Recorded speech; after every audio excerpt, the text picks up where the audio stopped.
ये आपको पहली बड़ी खबर की ओर लिए चलते हैं। ईरान की स्थिति काफी खराब हो चुकी है। सुप्रीम लीडर खामनेई की सत्ता और वर्तमान सरकार के खिलाफ लोगों का विरोध प्रदर्शन यहां चरम मोड़ पर पहुंच चुका है। कई लोगों की मौत भी हो चुकी है। विरोध प्रदर्शनों को लेकर अमेरिकी राष्ट्रपति ट्रंप और खामनेई भी आमने सामने आ चुके हैं। जहां ट्रंप ने धमकी दी है तो वहीं खामनेई ने पलटवार किया है।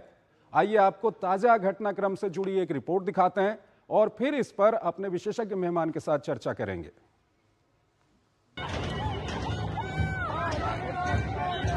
ईरान की सड़कों पर उठती आग, इंटरनेट पर पाबंदी और सरकार के खिलाफ गूंजती आवाजें ये एक नए अध्याय की ओर इशारा करती नजर आ रही हैं। ईरान में आर्थिक संकट और बढ़ती महंगाई के खिलाफ प्रदर्शन अब एक बड़ा रूप ले चुका है। विरोध प्रदर्शनों की ये लहर देश भर में फैल चुकी है। राजधानी तेहरान समेत मशहद और इस्फहान जैसे प्रमुख शहरों में लोग सड़कों पर उतर आए। देश के कई इलाकों में प्रदर्शनकारियों और सुरक्षा बलों के बीच झड़प की भी खबरें सामने आ रही हैं। इस बीच विरोध प्रदर्शन तेज होने के बाद इंटरनेट पर पाबंदी लगा दी गई है। यही नहीं, देश में मोबाइल सेवा पर भी असर पड़ा है। साथ ही कई हवाई उड़ानें रद्द कर दी गईं। सोशल मीडिया पर वायरल हो रहे वीडियो और पोस्ट में देखा गया है कि कई शहरों में ईरान में शाह वंश की वापसी के समर्थन में नारे लगाए जा रहे हैं। इसी बीच ईरान के supreme leader Ayatollah Ali Khamenei ने प्रदर्शनकारियों पर अमेरिकी राष्ट्रपति डोनाल्ड ट्रंप की तरफ से काम करने का आरोप लगाया है। खामनेई ने चेतावनी दी है कि तेहरान ऐसे लोगों को बर्दाश्त नहीं करेगा जो विदेशियों के लिए भाड़े के सैनिक के तौर पर काम कर रहे हैं। अमेरिका के राष्ट्रपति का दिल खुश करने के लिए तेहरान में कुछ बदमाशों और दंगाइयों ने एक सरकारी इमारत को तोड़ दिया। ट्रंप को अपना देश संभालना चाहिए। तेहरान ऐसे लोगों को कतई बर्दाश्त नहीं करेगा जो विदेशियों के लिए भाड़े के सैनिक के तौर पर काम कर रहे हैं। पिछले महीने शुरू हुए विरोध प्रदर्शनों ने अब हर प्रांत में उथल पुथल मचा दी है और इस संघर्ष में दर्जनों लोगों की मौत हो चुकी है। कई शहरों में आगजनी की तस्वीरें भी सामने आई हैं। इस बीच अमेरिकी राष्ट्रपति डोनाल्ड ट्रंप ने ईरानी सरकार को फिर से धमकी देते हुए कहा कि अगर प्रदर्शनकारियों को मारा गया तो अमेरिका ईरान पर हमला करेगा। मैंने उन्हें बता दिया कि अगर ईरान के अधिकारी देश में शांतिपूर्ण विरोध कर रहे लोगों को मारना शुरू करते हैं तो अमेरिका ईरान पर बहुत जोरदार हमला करेगा। इन विरोध प्रदर्शनों को और हवा देते हुए शाह मोहम्मद रजा पहलवी के निर्वासित पुत्र प्रिंस रजा पहलवी ने लोगों से सड़कों पर उतरने की अपील की। उन्होंने सभी यूरोपीय नेताओं से राष्ट्रपति डोनाल्ड ट्रंप का अनुसरण करते हुए ईरान के लोगों का समर्थन करने और शासन को जवाबदेह ठहराने का आह्वान किया। गौरतलब है कि देश भर में इस आक्रोश के कारण आर्थिक बदहाली है। दिसंबर 2025 में ईरानी मुद्रा रियाल गिरकर करीब 1.45 मिलियन प्रति अमेरिकी डॉलर तक पहुंच गई, जो अब तक का सबसे निचला स्तर है। साल की शुरुआत से रियाल की कीमत लगभग आधी हो चुकी है। यहां महंगाई चरम पर पहुंच गई है। खाद्य वस्तुओं की कीमतों में 72% और दवाओं की कीमतों में 50% तक की बढ़ोतरी दर्ज की गई है। इसके अलावा सरकार द्वारा 2026 के बजट में 62% टैक्स बढ़ाने के प्रस्ताव ने आम लोगों में भारी नाराजगी पैदा कर दी है। 2025 में तेल निर्यात में कमी और प्रतिबंध के कारण ये घाटा बढ़कर 15 बिलियन डॉलर तक पहुंच गया है। हालांकि ईरान ने पड़ोसी देशों और यूरेशियन इकोनॉमिक यूनियन के साथ व्यापार बढ़ाने की कोशिश की है, लेकिन अमेरिकी प्रतिबंधों के चलते रियाल का मूल्य स्थिर करना मुश्किल साबित हो रहा है।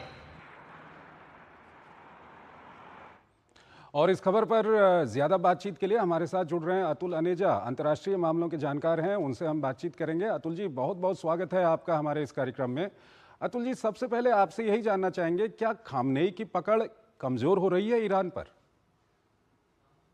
देखिए चंद्रशेखर जी, अभी कहना मुश्किल है कि खामेनेई जो सुप्रीम लीडर है, अली खामेनेई, उनकी जो पकड़ है वो कुछ कमज़ोर पड़ रही है। मुझे नहीं लगता कि अभी हम इस निर्णय पर पहुंच सकते हैं, क्योंकि जो इंफ्रास्ट्रक्चर है सपोर्ट का, जो अली खामेनेई के साथ जुड़े हुए हैं, इनकी फोर्सेस होती हैं, पैरामिलिट्री फोर्सेस बसीज करके हैं, जो बहुत स्ट्रॉन्ग और पूरे देश में जो फैली हुई हैं, एक तरह से वेल ट्रेंड फोर्सेस हैं, पैरामिलिट्री फोर्स।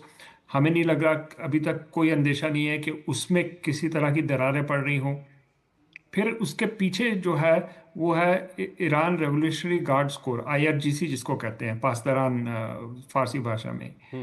वो एक तरह से बिल्कुल मजबूती के साथ अली खामेनेई के साथ अभी तक जुड़ा हुआ है। तो जब तक ये पर्टिकुलर पिवट्स जो हैं, अगर ये नहीं हिलती तो मुझे नहीं लगता कि हम उस स्थिति पे हैं कि इस निर्णय पे पहुंच सकें कि कमज़ोर हो रही है अली खामेनेई सुप्रीम लीडर की ग्रिप।